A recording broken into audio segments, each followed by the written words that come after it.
Chapter 9, in which Eeyore finds the Wolery and Owl moves into it. Pooh had wandered into the 100-acre wood and was standing in front of what had once been Owl's house.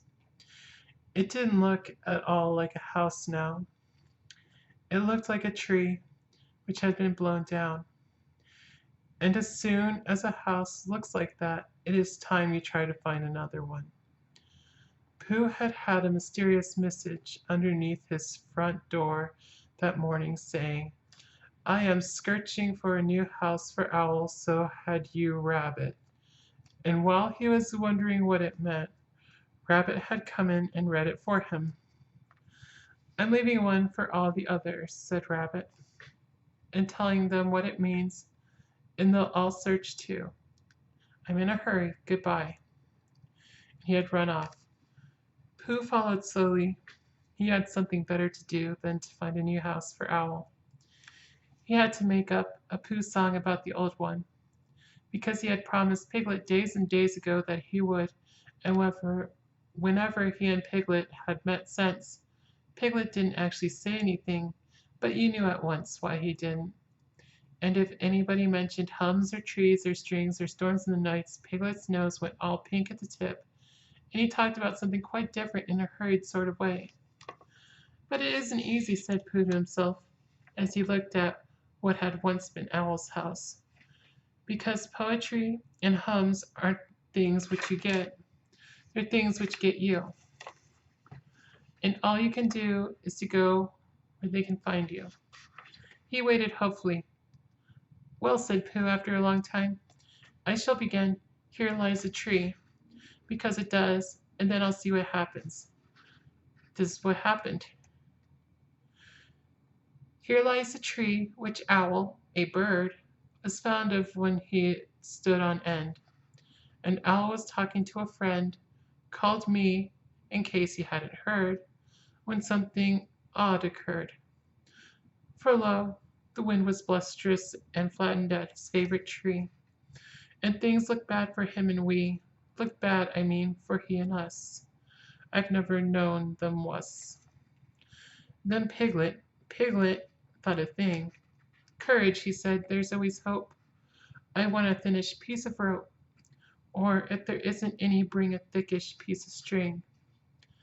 So to the letter box he rose, while Pooh and Owl said 'oh' and 'hum,' and where the letters always come, called letters only, Piglet squoze his head and then his toes.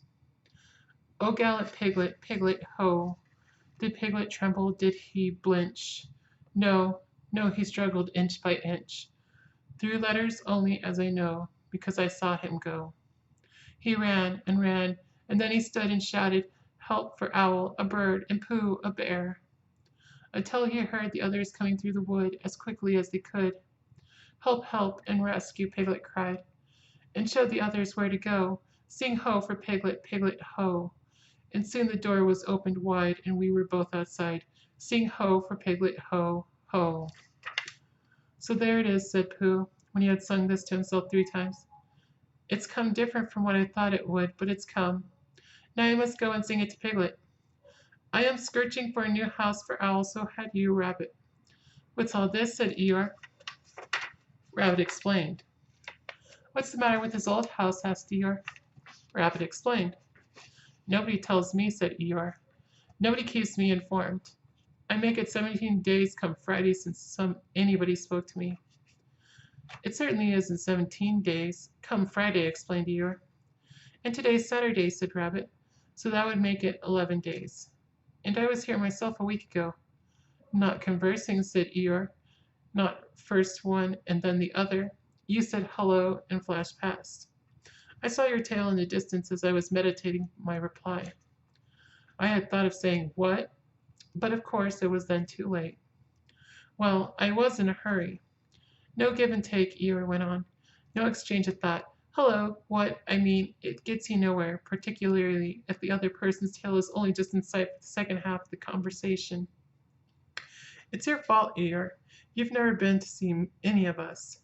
You just stay here in this one corner of the forest, waiting for the others to come to you. Why don't you go to them sometimes? Eeyore was silent for a little while, thinking. There may be something in what you say, Rabbit, he said at last. I must move about more. I must come and go. That's right, Eeyore. Drop in on any of us at any time when you feel like it. Thank you, Rabbit. And then if anybody says in a loud voice, Bother, it's Eeyore, I can drop out again. Rabbit stood on one leg for a moment. Well, he said, I must be going. Goodbye, said Eeyore. What? Oh, goodbye. And if you do come across a house for Owl, you must let us know. I will give my mind to it, said Eeyore. Rabbit went. Pooh had found Piglet, and they were walking back to the 100-acre wood together. Piglet, said Pooh a little shyly, after they had walked for some time without saying anything. Yes, Pooh? Do you remember when I said that a respectful Pooh song might be written about you-know-what? Did you, Pooh? Said Piglet, getting a little pink round the nose. Oh, yes, I believe you did. It's been written, Piglet. The pink went slowly up Piglet's nose to his ears and settled there. Has it, Pooh? He asked huskily. About that time when do you really mean written? Yes, Piglet. The tips of Piglet's ears glowed suddenly, and he tried to say something, but even after he had husked once or twice, nothing came out. So Pooh went on. There are 7 verses in it. 7, said Piglet as carelessly as he could. You don't often get 7 verses in a hum, do you, Pooh? Never, said Pooh. I don't suppose it's ever been heard of before. Do the others know yet? Asked Piglet, stopping for a moment to pick up a stick and throw it away. No, said Pooh, and I wondered which you would like best, for me to hum it now, or to wait till we find the others, and then hum it to all of you. Piglet thought for a little. I think what I'd like best, Pooh, is I'd like you to hum it to me now, and then to hum it to all of us, because then everybody would hear it, but I could say, oh yes, Pooh's told me, and pretend not to be listening. So Pooh hummed it to him, all the 7 verses, and Piglet said nothing, but just stood and glowed. Never before had anyone sung ho for Piglet, Piglet, ho, all by himself. When it was over, he wanted to ask for one of the verses over again, but didn't quite like to.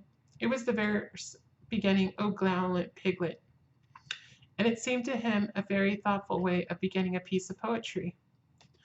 Did I really do all that? He said at last. Well, said Pooh, in a piece of poetry, well, you did it, Piglet, because the poetry says you did, and that's how people know.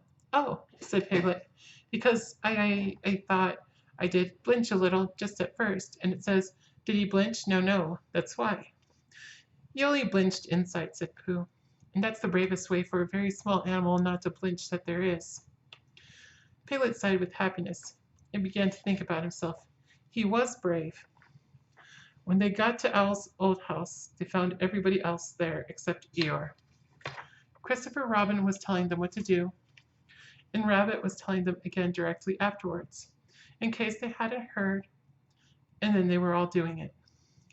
They had got a rope and were pulling Owl's chairs and pictures and things out of his old house so as to be ready to put them into his new one. Kanga was down below trying the thing on and calling out to Owl, you won't want this dirty old dishcloth anymore, will you? And what about this carpet? It's all in holes. And Owl was calling back indignantly, of course I do. It's just a question of arranging the furniture properly. And it isn't a dishcloth, it's my shawl.